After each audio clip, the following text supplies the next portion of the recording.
Bonjour à toutes et à tous les amis, j'espère que vous allez bien. On est parti pour une vidéo réflexion du jour et aujourd'hui on se pose la question, faut-il se comparer?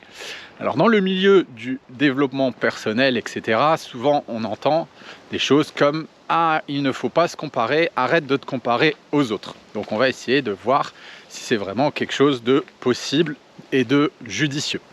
Donc, c'est Léon Festinger, je ne sais pas si je prononce bien, psychologue en 1954 qui a été un des premiers à théoriser le concept de comparaison sociale. Et il nous explique qu'en fait, c'est un processus tout à fait normal, c'est un processus qui est propre à l'être humain, qui est un automatisme également, et que c'est vraiment très utile pour avoir des interactions sociales, pour évoluer au sein d'un groupe ou d'une société. Donc c'est un processus normal et c'est automatique.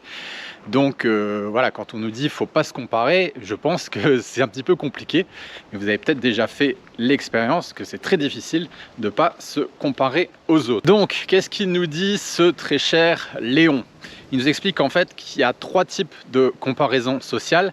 La comparaison qui va être ascendante, là c'est quand on va se comparer à des personnes qu'on juge entre guillemets meilleures que soi-même.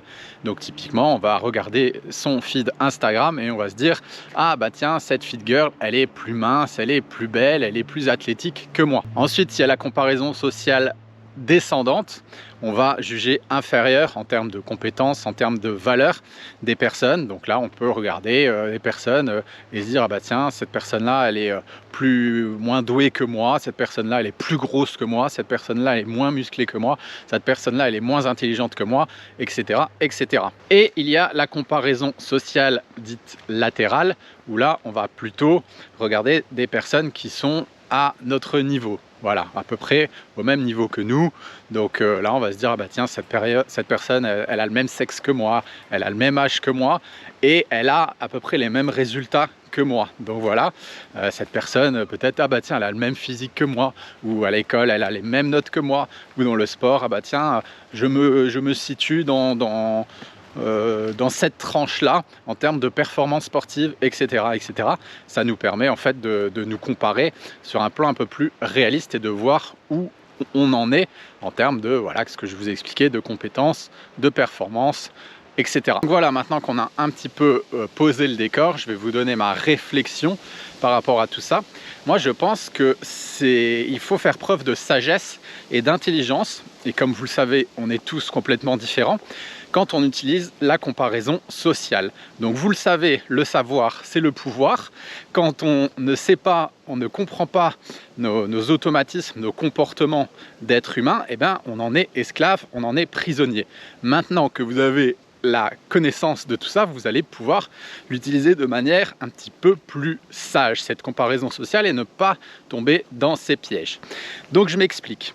La comparaison sociale, donc ascendante, là où on va se comparer à des gens qu'on trouve mieux que nous, je ne pense pas qu'elle soit adaptée à tout le monde, d'accord? Je pense que les personnes qui ont une carence d'estime de soi, qui ont une faible estime de soi, ou les personnes qui traversent des périodes difficiles ne devraient pas se faire avoir et tomber dans le piège de la comparaison sociale ascendante, d'accord? Je vais vous expliquer un petit peu. Là, on retrouve vraiment la genèse de tout ce qui est body positive, d'accord? Donc là, typiquement, c'est des personnes qui ont dû créer le body positive, etc., ou qui adhèrent à ce mouvement, qui étaient en carence d'estime de soi et qui voyaient des personnes super bien gaulées, des mannequins, des fit girls, etc., et qui, du coup, utilisaient la comparaison sociale ascendante et ressentaient énormément de frustration. D'accord? C'est ça, en fait, la genèse du body positive et de tous ces mouvements prônant l'acceptation. Et du coup, en fait, qu'est-ce qui se passe quand on est dans cette situation-là? Eh bien, en fait, il y a une trop grosse différence, d'accord? Le gap est trop important entre la personne qui est déjà au sommet et la personne qui entame seulement le chemin, qui entame seulement son processus d'ascension, qui est au tout début de la montagne. Donc forcément, ça génère énormément de frustration, c'est normal, c'est humain. Quand on commence dans un domaine, si on se met à se comparer aux champions du monde, forcément, on va être complètement démotivé. Et également quand on traverse des périodes difficiles, peut-être quand on est blessé, peut-être quand on est malade, peut-être quand on est un petit peu déprimé ou que on se fait quitter par son conjoint, etc. Tout un tas de choses qui peuvent arriver dans la vie. Et bien là, à ce moment-là, on est un petit peu plus vulnérable et c'est pas intelligent de se faire avoir par la comparaison ascendante, même si c'est un automatisme. Il faut faire attention, mettre de la conscience dessus et se dire ah tiens, là je suis en comparaison ascendante alors que je ne suis pas bien, je suis pas au top de ma forme. Donc là l'idéal c'est peut-être d'arrêter par exemple d'aller sur les réseaux sociaux et de regarder des super nanas ou des super mecs, des gens qui accomplissent des choses extraordinaires alors qu'on n'est pas en pleine mesure de ses capacités, qu'elles soient physiques, physiologiques ou psychologiques. Et à l'inverse, je pense que pour les personnes qui ont une estime de soi qui est haute, pour les personnes qui aiment être challengées, pour les personnes qui aiment se dépasser, pour les personnes qui sont heureuses quand elles accomplissent des choses, pour les personnes qui aiment peut-être souffrir, qui aiment l'effort, l'abnégation, et bien ces personnes-là, c'est pas intelligent, c'est pas intéressant, c'est pas sage d'aller pratiquer ou d'aller se laisser influencer par la comparaison sociale descendante ou latérale, parce que ça va les faire stagner. Elles ne vont pas être inspirées par tout ça et elles vont pas se sentir bien. Donc elles devraient plutôt utiliser, elles à l'inverse, la comparaison sociale qui est ascendante et aller vraiment essayer de se fixer un idéal, de viser le sommet. Peut-être voilà, peut-être qu'elles l'atteindront jamais, etc. Mais c'est des gens qui ont besoin d'être inspirés par des personnes qui sont meilleures qu'elles, voire largement meilleures qu'elles. Donc vous avez compris l'idée. Derrière tout ça, peut-être que le titre de la vidéo faut-il se comparer, c'était pas le bon titre, mais je voulais développer tout ça avec vous.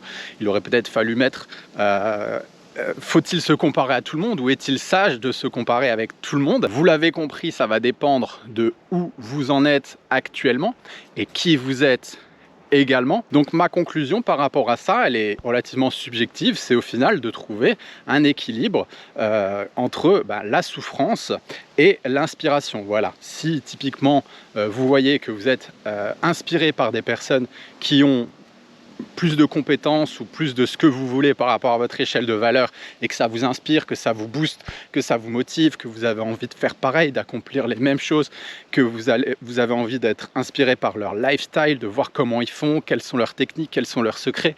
Parce que waouh, dès que vous regardez ce genre de contenu peut-être sur les réseaux ou que vous lisez ce genre de livres ou de films, et ben vous avez qu'une envie, c'est d'aller faire pareil. Moi je sais que quand je regarde le film Rocky par exemple, j'adore, je suis hyper motivé, j'ai envie d'aller m'entraîner à la boxe, même si je sais que je n'aurai jamais le niveau qui est représenté dans le film. Voilà.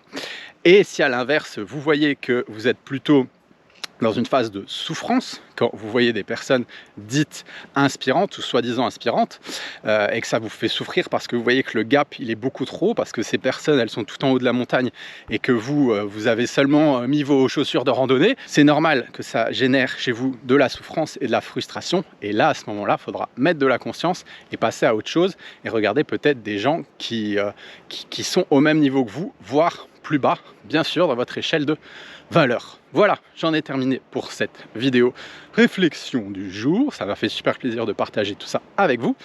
Si vous avez besoin de plus de renseignements, n'hésitez pas à vous rendre sur notre site internet www.j'alimente-ma-santé.com pour tout ce qui est formation, accompagnement, coaching, livres, etc. Voilà, je vous envoie plein d'ondes positives les amis et je vous dis à très bientôt pour une nouvelle vidéo.